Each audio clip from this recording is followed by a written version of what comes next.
ప్రకటన గ్రంథము 10వ అధ్యాయము 1 నుండి 11 వచనముల వరకు. 1వ వచనము నుండి, బలిష్ఠుడైన వేరొక దూత పరలోకం నుండి దిగివచ్చుట చూచితిని.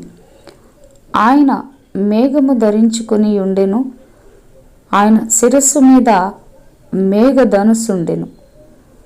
ఆయన ముఖము సూర్యబింబము వలెను, ఆయన పాదములు అగ్నిస్తంభముల వలెను ఉండెను. ఆయన చేతిలో విప్పబడి ఉన్న యొక్క చిన్న పుస్తకం ఉండెను. ఆయన తన కుడి పాదము సముద్రము మీదను ఎడమ పాదము భూమి మీదను మోపి, సింహము గర్జించున్నట్లు గొప్ప శబ్దముతో ఆర్భటించెను. ఆయన ఆర్భటించినప్పుడు 7 ఉరుములు వాటి వాటి శబ్దములు పలికెను.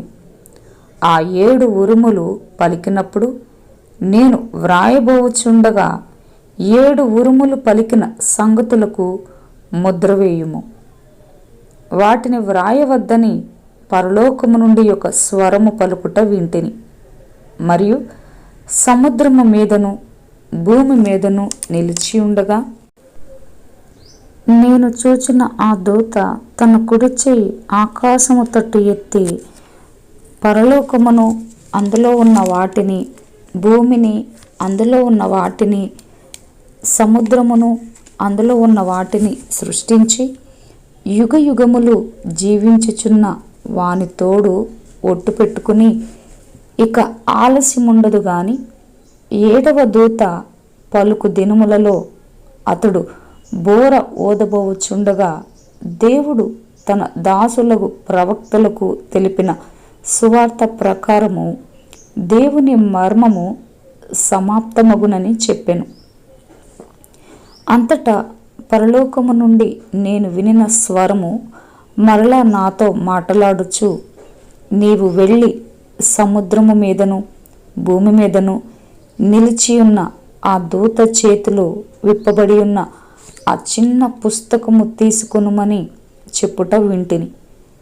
నేను ఆ దూత యొద్దకు వెళ్ళి ఈ చిన్న పుస్తకము నాకిమ్మని అడుగగా ఆయన దాన్ని తీసుకొని తినివేయుము, అది నీ కడుపుకు చేదగును గాని నీ నోటికి తేనెవలే మధురముగా ఉండునని నాతో చెప్పెను.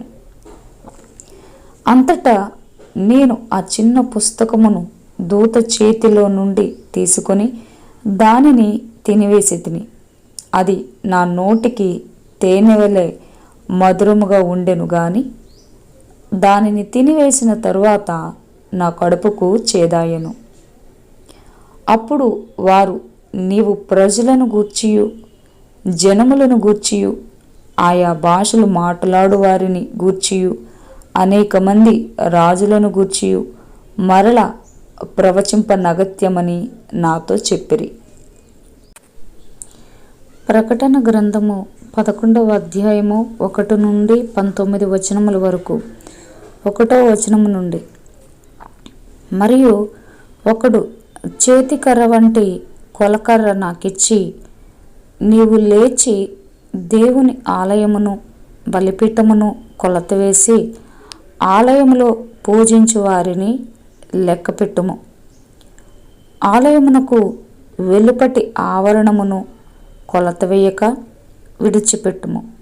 అది అన్యులకియ్యబడెను.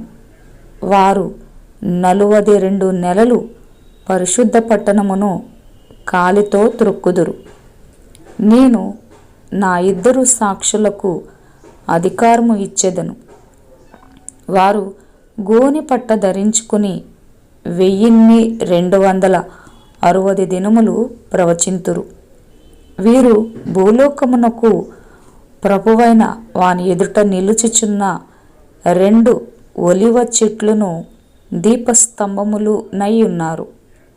ఎవడైనను వారికి హాని చేయ నుద్దేశించిన ఎడల వారి నోట నుండి అగ్ని బయలువెడలి వారి శత్రువులను దహించివేయును గనుక ఎవడైనను వారికి హాని చేయ నుద్దేశించిన ఎడల అలాగున వాడు చంపబడవలెను. తాము ప్రవచింపు దినములు వర్షము కురవకుండా ఆకాశమును మూయుటకు వారికి అధికారము కలదు. మరియు వారికిష్టమైనప్పుడెల్లా నీళ్లు రక్తముగా చేయుటకును నానా విధములైన తెగుళ్లతో భూమిని బాధించుటకును వారికి అధికారము కలదు. వారు సాక్ష్యము చెప్పుట ముగింపగానే అగాధములో నుండి వచ్చు క్రూర మృగము వారితో యుద్ధము చేసి జయించి వారిని చంపును.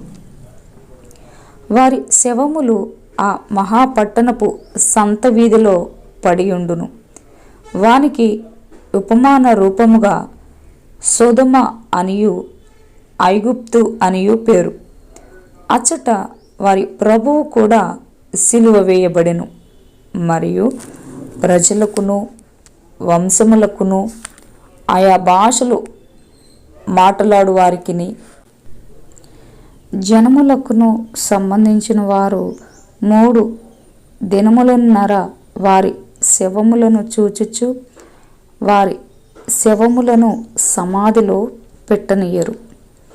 ఈ 2 ప్రవక్తలు భూనివాసులను బాధించినందున భూనివాసులు వారి గతి చూచి సంతోషించుచు ఉత్సహించుచు ఒకనికొకడు కట్నములు పంపుకొందురు.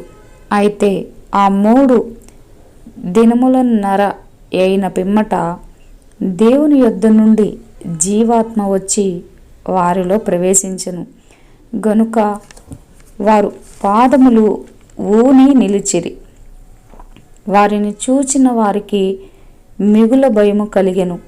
అప్పుడు ఇక్కడికి ఎక్కి రండని పరలోకము నుండి గొప్ప స్వరము తమతో చెప్పుట వారు విని మేఘారూఢులై పరలోకమునకు ఆరోహణమైరి.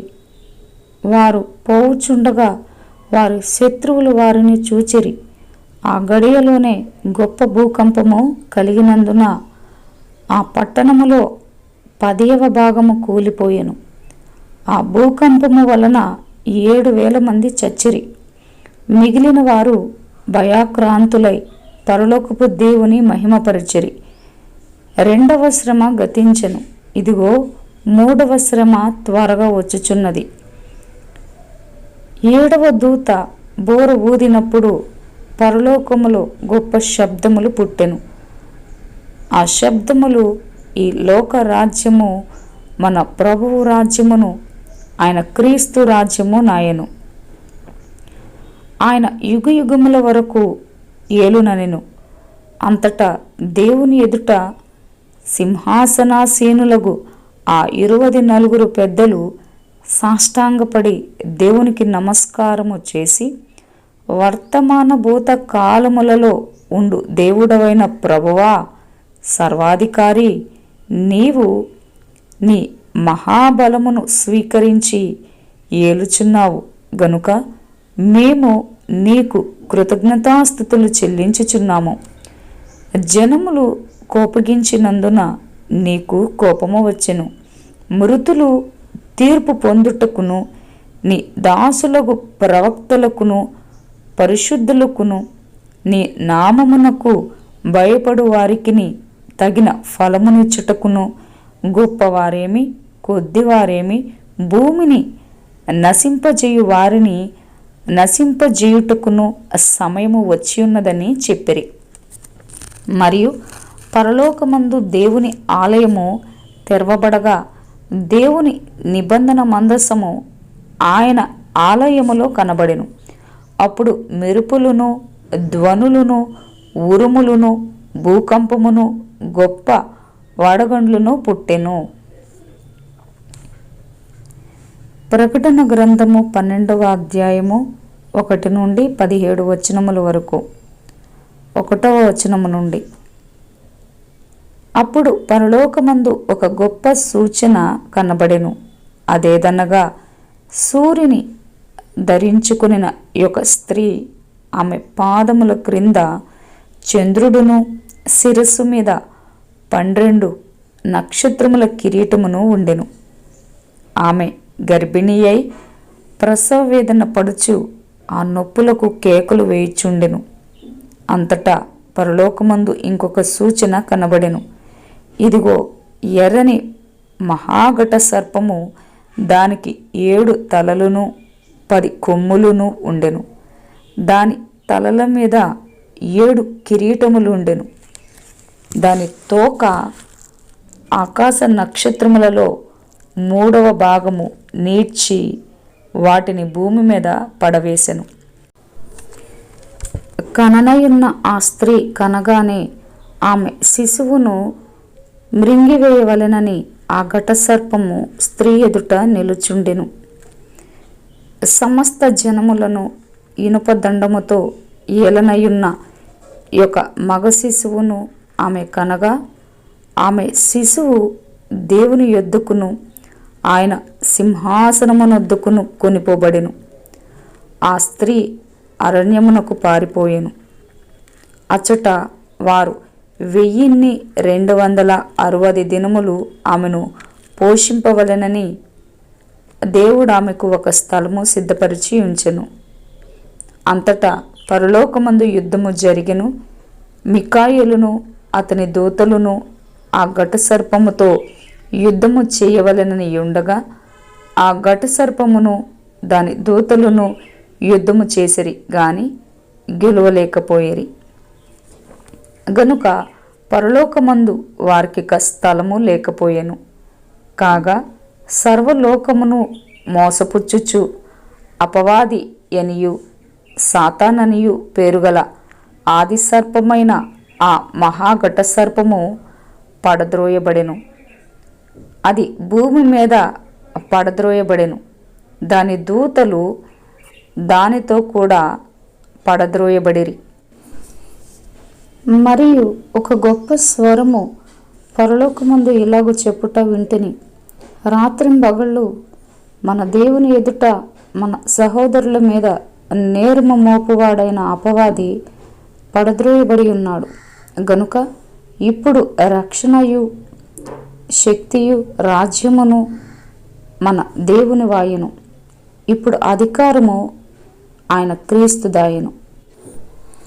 వారు గొర్రెపిల్ల రక్తమును బట్టియు తామిచ్చిన సాక్ష్యమును బట్టియు వానిని జయించి ఉన్నారు గాని మరణము వరకు తమ ప్రాణములను ప్రేమించిన వారు కారు. అందుచేత పరలోక నివాసులారా ఉత్సహించుడి. భూమి సముద్రమా మీకు శ్రమ. అపవాది తనకు సమయము కొంచెమే అని తెలుసుకుని బహు క్రోధము గలవాడై మీ యొద్దకు దిగివచ్చి ఉన్నాడని చెప్పెను. ఆ ఘటసర్పము తాను భూమి మీద పడద్రోయబడి ఉండుట చూచి ఆ మగ శిశువును కనిన స్త్రీని హింసించెను. అందువలన ఆమె అరణ్యంలో ఉన్న తన చోటికి ఎగురునట్లు గొప్ప పక్షిరాజు రెక్కలు 2 ఆమెకు ఇయ్యబడెను. అచ్చట ఆ సర్పం ముఖమును చూడకుండా ఆమె ఒక కాలములు అర్ధకాలము పోషింపబడును.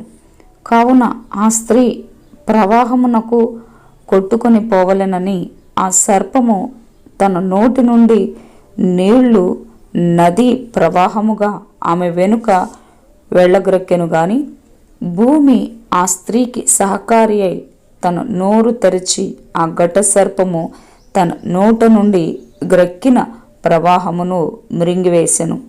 అందుచేత ఆ ఘట సర్పము ఆగ్రహము తెచ్చుకుని దేవుని ఆజ్ఞలు గైకొనుచు యేసును గూర్చి సాక్ష్యమిచ్చుచు ఉన్న వారైన ఆమె సంతానములో శేషించిన వారితో యుద్ధము చేయుటకై బయలువెడలి సముద్ర తీరమున నిలిచెను.